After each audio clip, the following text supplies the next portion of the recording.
Hi viewers, welcome to our channel. ప్రస్తుతం మనతో పాటు దాము బాలాజీ గారు సీనియర్ జర్నలిస్ట్ ఉన్నారు. వారితో ఒకసారి మాట్లాడదాం. సార్ నమస్కారం. సార్ చంద్రబాబు నాయుడు గారి పైన మంత్రులు తిరుగుబాటు చేస్తున్నట్టుగా వార్తలు వినిపిస్తూ ఉన్నాయి సార్. అంటే నిన్న కేబినెట్ మీటింగ్ జరిగింది. అయితే ఈ మీటింగ్ లో చంద్రబాబు నాయుడు గారు మంత్రులందరినీ కూడా క్లాస్ పీకారు అని చెప్పేసి వార్తలు వచ్చాయి. సో ఈ నేపథ్యంలోనే మా క్లాస్ పీకారు అని చెప్పేసి వాళ్ళంతా కూడా సీరియస్ అయ్యి తిరుగుబాటు చేస్తున్నట్టుగా తెలుస్తుంది. మరి ఏం జరిగింది? ఎందుకు చంద్రబాబు నాయుడు గారు సీరియస్ అయ్యారు? మరి మంత్రులు ఎందుకు తిరుగుబాటు చేస్తున్నారు? నిన్న కేబినెట్ మీటింగ్ జరిగింది. ఈ మీటింగ్కి పవన్ కళ్యాణ్ రాలేదు, ఆయనకి ఆరోగ్యం బాగాలేదని. సో ఈ మీటింగ్ జరిగిన తర్వాత ఒక వార్త ఇప్పుడు వైరల్ అవుతుంది. అదేంటంటే ప్రత్యేకంగా చంద్రబాబు మంత్రులకి క్లాస్ పీకాడని చెప్తున్నారు. ఆల్రెడీ గత కొంతకాలంగా చంద్రబాబు ఎమ్మెల్యేలకు కూడా క్లాసులు పీకుతున్నాడు ఎక్కడికక్కడ. ఎందుకంటే 10 నెలల్లో ఎమ్మెల్యేల మీద తీవ్ర వ్యతిరేకత వచ్చింది. సో ఆ సందర్భంగా వాళ్ళ ఎమ్మెల్యే చేసే తప్పుల వల్ల ప్రభుత్వానికి ఇబ్బంది పడుతుంది. నేను లోకేష్ చాలా కష్టపడుతున్నాం రాష్ట్రాన్ని అభివృద్ధి చేయాలని, వీళ్ళ వల్ల మాకు ఇబ్బందులు వస్తున్నాయి అనేది చంద్రబాబుకున్న కోపం. అట్లాగే తెలుగుదేశాన్ని సపోర్ట్ చేసే మీడియా కూడా ఎక్కడికక్కడ స్థానికంగా ఎమ్మెల్యేలు ఏ రకంగా ప్రజల వనరులను దోచుకుంటున్నారు, ప్రజలకు ఇబ్బంది కలిగించే విధంగా వ్యవహరిస్తున్నారు. చాలా చోట్ల వైసీపీ నాయకులతో, లోకల్ నాయకులతో కొమ్మక్కైపోయి వనరులు కావచ్చు, అంటే ఇసుక కావచ్చు, మద్యం కావచ్చు, గ్రావెల్ కావచ్చు, మైన్స్ కావచ్చు, ఇలాగ అక్కడ లోకల్గా ఏ వనరులు ఉంటే ఆ వనరులు, వాటితో పాటు కలెక్షన్స్, అంటే కింద మటన్ కొట్టు దగ్గర నుంచి వదిలిపెట్టలేదు. అందరు వ్యాపారస్తుల దగ్గర వాళ్ళు మామూలు కలెక్ట్ చేయడం జరుగుతుంది పెద్ద ఎత్తున. సో రియల్ ఎస్టేట్ కావచ్చు, ఇతర వ్యాపారాలు కావచ్చు, ఇవన్నీ పెద్ద ఎత్తున జరుగుతున్నాయి. దీన్ని అడ్డుకట్ట వేయకపోతే చంద్రబాబుకి ఇబ్బంది అవుతుంది.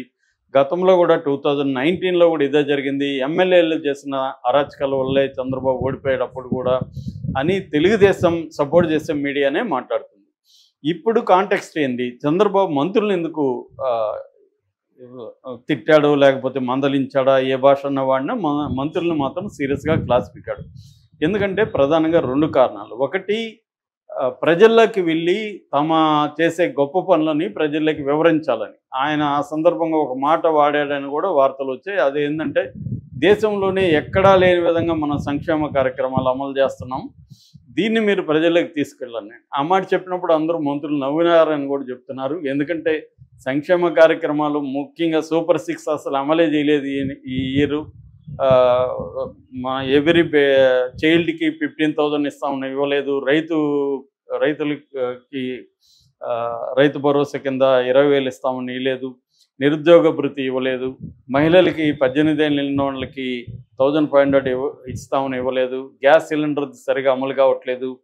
తర్వాత ఉచిత బస్సు లేదు. ఇవేవి లేకుండా దేశంలోనే ఈ సంక్షేమ కార్యక్రమాలు గొప్పగా అమలు చేస్తున్నాం చంద్రబాబు అంటే వీళ్ళు నవ్వారని. అదే కాకుండా చంద్రబాబే ఈ మధ్యకాలంలో ఖజానాలో డబ్బులు లేదు, నాకు చాలా చేయాలని ఉంది, అందుకే చేయలేకపోతున్నాను, ఆయన అనేక సార్లు చేతులు ఎత్తేసిన సందర్భం కనబడుతుంది. మరోవైపు ఎలక్ట్రిసిటీ బిల్లులు పెరిగాయి. ఈవెన్ హౌస్ ట్యాక్స్ కూడా గతంలో జగనే ఎక్కువ పెంచాడు, మేము వస్తే పెంచమని చెప్పారు. ఇప్పుడు హౌస్ ట్యాక్స్ పెంచారు, కరెంటు బిల్లులు పెంచేశారు. మిడిల్ క్లాస్ మీద ఎఫెక్ట్ అయింది, లోవర్ క్లాస్ మీద అయింది. అసలు డబ్బులు సర్క్యులేట్ అవ్వడమే మానేసింది. నెగిటివ్ జిఎస్టీ గ్రోత్లోకి వెళ్ళిపోయింది. ఇటువంటి కండిషన్లో చంద్రబాబు క్లాస్ బెక్కుతున్నాడు అనేది వాళ్ళకున్న ఆవేదన. రెండవ కారణం చంద్రబాబు క్లాస్ బెక్కడానికి, ఈ మధ్యకాలంలో జగన్ యాక్టివ్ అయ్యాడు, అగ్రెసివ్ అయ్యాడు, వైసీపీ వాళ్ళు అగ్రెసివ్ అయ్యారు. జగన్ అనేక విమర్శల్ని ముందుకు తీసుకొస్తున్నారు. ముఖ్యంగా ప్రధానంగా ఈ మధ్య 2 సంఘటనలు చోటు చేసుకున్నాయి. అది మతపరమైనవి. ఒకటేమో ప్రవీణ్ మరణం. ఆ ప్రవీణ్ మరణం మీద ఎప్పుడూ లేనంతగా ఈ ప్రభుత్వానికి వ్యతిరేకత ఒక వర్గం నుంచి, ముఖ్యంగా క్రిస్టియానిటీ నుంచి, దళితుల నుంచి వ్యతిరేకత వచ్చింది. ముఖ్యంగా పాస్టర్లు కావచ్చు, క్రిస్టియానిటీలో పెద్దలు కావచ్చు, హర్షకుమారు, కేఏ పాలు, బెన్నీలింగం, ఇలాంటి చాలామంది ఆయన ప్రవీణ్ మరణించిన విషయంలో ప్రభుత్వం కావాలని తప్పుడు సమాచారం అందిస్తుందని పెద్ద ఎత్తున విమర్శలు వస్తున్నాయి. ఈరోజు హైకోర్టులో కూడా పాల్ వాదిస్తున్నట్టుగా నిన్న వీడియో రిలీజ్ చేశాడు.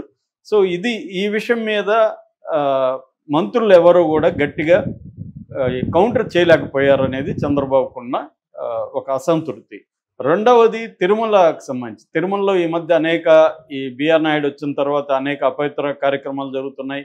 లడ్డు దగ్గర నుంచి ఆ తర్వాత అక్కడ తొక్కిసలాట్లో చనిపోయిన దగ్గర నుంచి మొన్న మద్యము అలాంటిది నాన్ వెజ్ మద్యం అక్కడ దొరికింది. తర్వాత ఆవులు వరుసగా చనిపోతున్నాయి.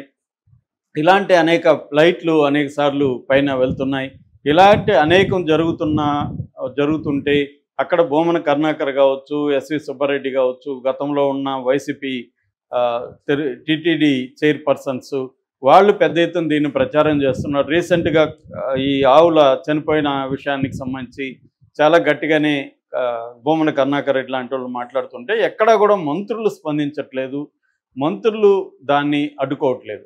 అంటే ఒకటి, ప్రభుత్వం చేస్తున్న మంచి పనులను ప్రజలకు తీసుకుపోవడంలో మంత్రులు ఫెయిల్ అవుతున్నారు. రెండు, ప్రతిపక్షం ముఖ్యంగా జగన్ అండ్ కో చేస్తున్న ప్రచారాన్ని, వీళ్ళ భాషలో దుష్ప్రచారాన్ని అడ్డుకోవడంలో మంత్రులు ఫెయిల్యూర్ అవుతున్నారు. ఎవరు కూడా మంత్రులు జగన్కి యాంటీగా ప్రెస్ మీట్లు పెట్టి మాట్లాడట్లేదు అన్న ఒక అసంతృప్తి చాలా గట్టిగానే చంద్రబాబులో ఉంది. ఆయన గట్టిగా మాట్లాడినాడని చెప్తున్నారు. అయితే మంత్రుల పక్కకు వచ్చి అక్కడ పెద్దగా ఏం మాట్లాడలేదు, కానీ పక్కకు వచ్చి మంత్రులు చాలా అసంతృప్తి వ్యక్తం చేశారు చంద్రబాబు మీద. వీళ్ళు తండ్రి కొడుకులు మొత్తం రాష్ట్రాన్ని గుప్పెట్లో పెట్టుకున్నారు, మనకేం అసలు లేదు, అధికారులు ఎవరు మా మాట వినట్లేదు, ముఖ్యంగా మొత్తం కూడా మన లోకేష్ ఆధ్వర్యంలో నడుస్తుంది, ఏ అధికారి కూడా మా మాట వినట్లేదు, మా విషయాల్లో పేషి విషయాల్లో కూడా జోక్యం చేసుకుంటున్నారు. రీసెంట్గా మంత్రి కొల్లు రవీంద్ర ఓఎస్డీని మార్చడానికి సీఎం ఆఫీసు నుంచి రికమెండ్ చేసి మార్పిచ్చారు.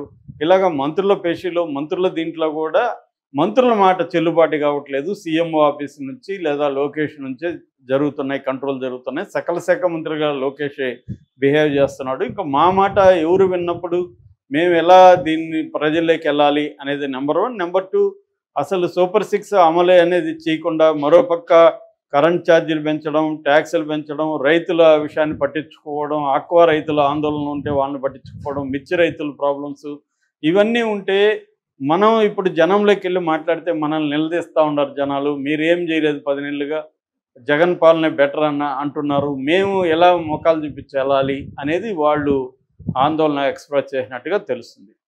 జగన్ కూడా ఇదే అంటున్నాడు, తెలుగుదేశం వాళ్ళు ఎవరు కూడా మంత్రులు కానీ ఎమ్మెల్యేలు కానీ ప్రజల్లోకి వెళ్ళే పరిస్థితి లేదు, ఎందుకంటే ప్రజల్లోకి వెళ్తే వాళ్ళు నిలదీస్తారు, మీకు జగన్ పాలన బాగుండదు లేదని మీరు ఇచ్చిన హామీలు నమ్మి మీకేసాము, మీరేమీ హామీలు నెరవేర్చలేదు, అదేదో మరొక సామెత ఉంది కదా, అలాగా ఇంకేదో దానికి పోతే ఉన్నది కూడా పోయిందని, అది కూడా ఊడిపోయింది. జగన్ భాషలో చెప్పాలంటే బిర్యానీ కోసం వెళ్ళి పలావ్ కూడా పోయింది అనేది వాళ్ళు ఫీల్ అవుతున్నారు. ఇదైతే వాస్తవం. ఎందుకంటే ఎక్కువ హామీలు ఇచ్చేసి అక్కడైనా ఇక్కడైనా అలివిగానే హామీలు, ఎందుకంటే జగన్ ఇచ్చిన హామీలకే 77,000 కోట్లు పర్ ఇయర్ ఖర్చు అయితే చంద్రబాబు హామీలకి 1,30,000 కోట్లు, అంటే దాదాపు డబుల్ అవుతుంది.